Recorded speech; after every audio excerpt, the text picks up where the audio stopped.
오늘 보실 하나님의 말씀은 레위기 14장 1절부터 20절입니다.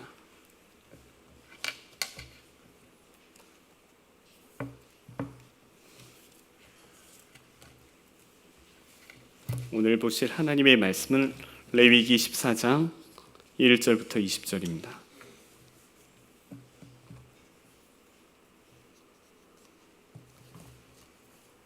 다 찾으셨으면 저 한 절, 여러분 한 절, 마지막 절 20절 같이 읽도록 하겠습니다. 여호와께서 모세에게 말씀하여 이르시되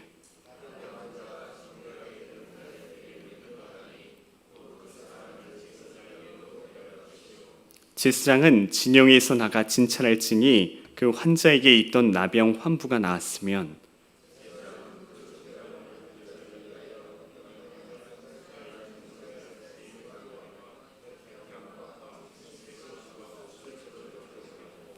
제사장은 또 명령하여 그 새 하나는 흐르는 물 위 질그릇 안에서 잡게 하고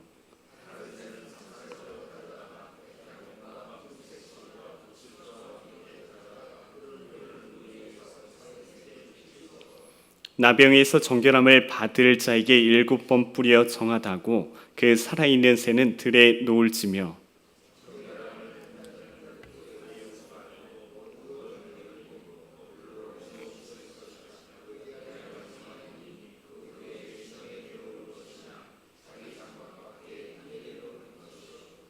일곱째 날에 그는 모든 털을 밀되 머리털과 수염과 눈썹을 다 밀고 그의 옷을 빨고 몸을 물에 씻을 것이라. 그리하면 정하리라.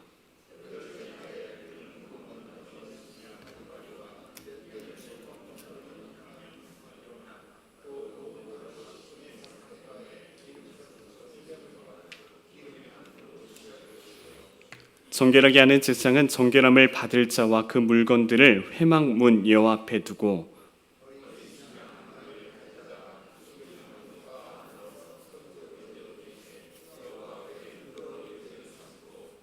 그 어린 순양은 거룩한 장소 곧 속죄제와 번제물을 잡는 곳에서 잡을 것이며 속건제물은 속죄 제물과 마찬가지로 제사장에게 돌릴지니 이는 즉히 거룩한 것이니라.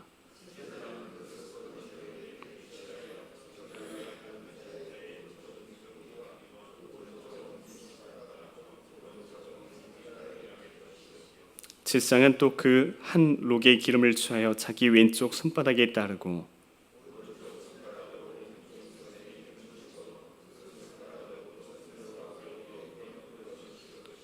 손에 남은 기름은 제사장이 정결함을 받을 자의 오른쪽 귓뿌리와 오른쪽 엄지손가락과 오른쪽 엄지발가락 곧 속건 제물의 피 위에 바를 것이며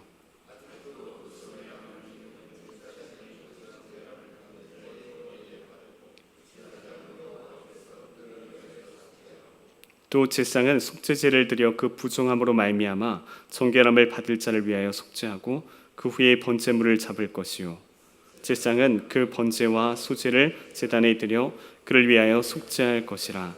그리하면 그가 정결하리라. 아멘. 오늘 말씀은 나병 환자가 정결하게 되는 날의 규례입니다. 먼저는 나병 환자를 제사장에게로 데리고 갑니다. 제사장에게 데려가는 이유는 첫 번째로서는 그의 나병이 나았는지 안 나았는지 깨끗하게 되었는지 깨끗하게 되지 않았는지를 진찰받기 위해서입니다. 두 번째는 그를 데려가서 공동체에서 정결함을 받았다는 것을 인정받기 위해서입니다. 나병 환자를 제사장에게 데리고 가면 제사장은 진영에서 나가 그가 나았는지 안 나았는지를 진찰합니다. 만약 그 환자에게 있던 나병 환부가 나았으면 제사장은 그 정결함을 받을 자를 위하여 명령하여 살아있는 새 2마리와 백향목과 홍색실 그리고 우슬초를 가지고 오게 합니다. 제사장은 그 새 하나를 흐르는 물 위 질그릇 안에서 잡게 하고 그리고 제사장은 그 다른 새를 가지고 백향목과 홍색실과 우슬초로 그 피를 찍어서 그 정결함을 받을 자에게 7번 뿌리게 됩니다. 그리고 그 살아있는 새는 들에 놓아주게 됩니다. 정결함을 받을 자는 그의 옷을 빨고 모든 털을 밀고 몸을 물로 씻으면 그렇게 하면 정결하게 됩니다. 그리고 한 후에 진영 안으로 들어올 수 있어요. 전에는 그 진영 안에 있지 않고 진영 밖에 있었다면 이제는 그렇게 한 후에 진영 안에 들어올 수 있어요. 그렇지만 그렇다고 해서 자기가 살던 그 집으로 갈 수 있는 건 아니에요. 자기가 살던 그 집까지는 7일을 밖에서 머물고 7일 동안 자기 집 안으로, 자기 장막 안으로는 들어갈 수 없게 됩니다. 7째 된 날에 그는 모든 털을 밀고 그의 옷을 빨고 물로 몸을 씻게 됩니다. 그렇게 하면 깨끗하게 됩니다. 그리고 8째 날이 됩니다. 여덟째 날에 그는 흠없는 어린 순양 2마리와 1년 된 흠없는 어린 암양 1마리, 그리고 고운 가루 10분의 3 에바에 소재물을 섞은 것과 그리고 기름 한 록을 취하게 됩니다. 그리고 그것을 제사장에게 갖고 오게 되죠. 정결하게 하는 제사장은 정결함을 받을 자와 제물들을 회막문 하나님 앞에 두고 어린 순양 1마리를 가져다가 기름 한 록과 함께 속건제를 드리되 하나님 앞에 들어 요제로 이렇게 드리게 됩니다. 제사장은 그 속건제물의 피를 취하여 정결함을 받을 자의 오른쪽 깃불과 그리고 오른쪽 엄지손가락과 오른쪽 엄지발가락에 바릅니다. 그리고 제사장은 기름 한 록을 가지고 그의 왼 손바닥에 따르고 그것을 가지고 그 정결함을 받을 자의 또 오른쪽 깃불과 피가 발라진 그 오른쪽 깃불과 그리고 오른쪽 엄지손가락과 오른쪽 엄지발가락에 발라서 그를 속죄합니다. 그리고 남은 기름은 그의 머리에 바르게 됩니다. 그리고 속죄제와 번제, 소제를 드리게 되면 이 나병 환자가 정결하게 된다는 것입니다. 사랑하는 여러분, 오늘 말씀을 통해서 알 수 있는 것이 무엇입니까? 그것은 하나님께서는 우리를 회복하기를 원하신다는 것입니다.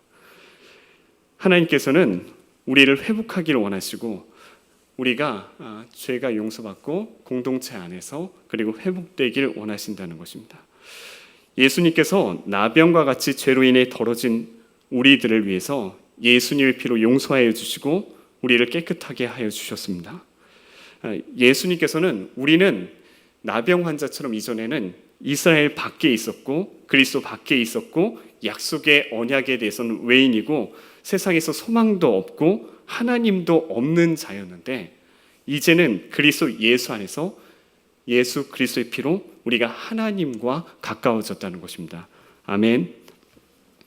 나병 환자는 자신이 전에는 진영 밖에 있고 더러워졌기 때문에 자신이 저주받은 인생이라고 생각할 수도 있었을 것입니다. 자신을 하나님께도 그리고 공동체에도 버림받은 저주받은 인생이라고 자신을 그렇게 생각하고 있었을 것입니다.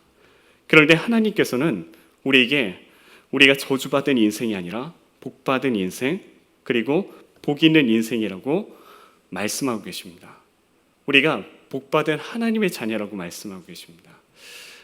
얼바인의 온누리교회 김은혜 사모님이라고 계세요. 예쁘장하게 생기시고 또 큐티 사역, 말씀 사역을 하시는 사모님이신데요. 이 사모님은 어렸을 적에 사실 남동생을 잃었어요.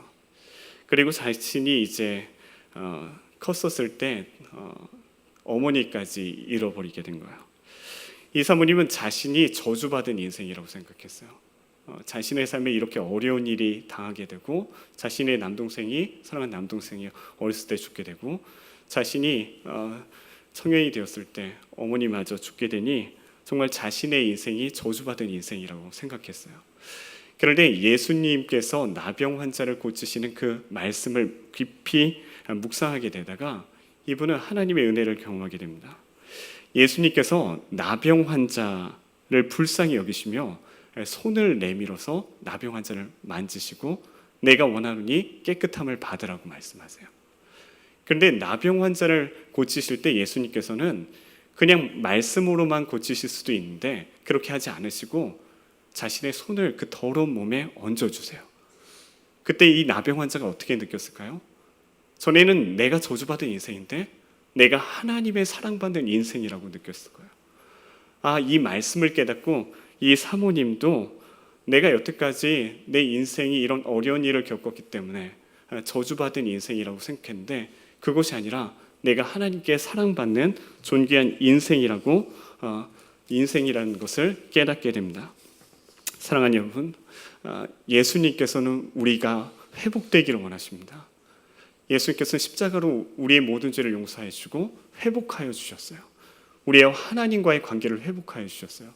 뿐만 아니라 우리의 인생에서 존귀함을 회복시켜 주시기 원하세요. 더 이상 너네들은 더러운 인생이 아니라, 저주받은 인생이 아니라 나의 사랑받는 자녀고 복받은 인생이라고 우리에게 선포하여 주시는 것입니다. 저는 저와 여러분이 이 예수님의 사랑을 성령님을 통해서 깊게 깨닫고 그 사랑을 경험하는 우리 모두가 되길 예수님의 이름으로 축원합니다. 한편으로는 예수님께서는 이렇게 우리의 삶을 나병 환자를 회복시켜 준 것처럼 하나님께서는 우리의 삶을 회복시켜 주길 원하실 뿐만 아니라 우리가 다른 사람의 인생을 회복하시길 원하신다는 것입니다. 우리는 예수 그리스도의 피로 우리 죄가 용서받았습니다. 뿐만 아니라 우리도 이렇게 용서받았듯이 다른 사람의 죄를 용서해야 된다는 것입니다. 다른 사람을 회복시켜 주어야 된다는 것입니다. 우리의 삶에서 때로는 우리에게 믿지 않은 가족들이 있고 때로는 믿지 않은 친구들도 있고 때로는 우리에게 죄를 범한 때로는 우리가 용서하지 못할 사람들도 있어요. 그런데 예수님께서는 우리의 인생을 복음으로써 회복하여 주시고 우리에게 복음을 주셨듯이 우리도 다른 사람들에게 복음을 전할 뿐만 아니라 다른 사람들의 인생에 용서를 선포해야 된다는 것입니다. 오늘 큐티 말씀 뒤에 보면 한 자매님이 있었습니다. 그 자매님은 아버지가 30여 년 동안 그 당뇨병으로 고생을 하셨어요. 그리고 이 자매님이 예수님을 못 믿게 그렇게 고생도 시키고 이런 것이 어려운 일을 이 아버지가 행하셨어요. 너무도 힘들었죠. 그런데 이 자매님의 아버지가 어느 날 갑자기 누워만 계셨는데 이 누워있는 장롱에 갑자기 스크린이 되더니 자신의 죄를 하나님이 보여주시는 걸 경험하게 됩니다. 그리고 자신의 죄를 다 회개하고 갑자기 예수님을 믿지 않던 이 아버지가 예수님을 믿게 된 거예요. 이 자매님은 너무도 한편으로 너무 기뻤어요. 그런데 한편으로는 이 아버지를 용서하지 못하는 마음이 있었어요. 그런데 이 자매님에게 하나님께서 아버지를 용서하고 아버지에게 사랑한다라고 말하라고 그렇게 얘기를 하라고 얘기해요. 쉽지 않았어요. 그러나 자신이 하나님께서 그렇게 얘기하라고 하셔서 아빠 사랑해요라고 선포했을 때 하나님의 사랑이 그 아버지에게도 전달되고 그리고 자신도 하나님의 사랑을 더욱더 느낄 수 있었다는 것입니다. 사랑하는 여러분, 하나님은 우리의 삶을 회복하기를 원하십니다. 하나님은 우리가 하나님의 사랑받는 인생, 존귀한 인생이라고 말씀하고 계십니다. 오늘 이 나병 환자를 이 진영 밖에서 자신이 저주받은 인생이고 공동체에서 버림받은 인생이라고 생각했는데 그 인생에게 하나님께서 회복을 선포하신 것처럼 저와 여러분의 삶에 이 회복이 임할 뿐만 아니라 다른 사람의 인생에 하나님의 이 복된 회복을 선포하는 우리 모두가 되시길 예수님의 이름으로 축원합니다. 오늘 탄자니아 선교팀을 위해서 오늘 기도해 주시고 계속해서 지속적으로 기도해 주시고요. 오늘도 하나님의 사랑을 붙들고 오늘 하루를 살아가시는 우리 모두가 되시길 예수님으로 축복하면서 우리 주님의 한번 부르시면서 다 같이 기도하도록 하겠습니다. 주님,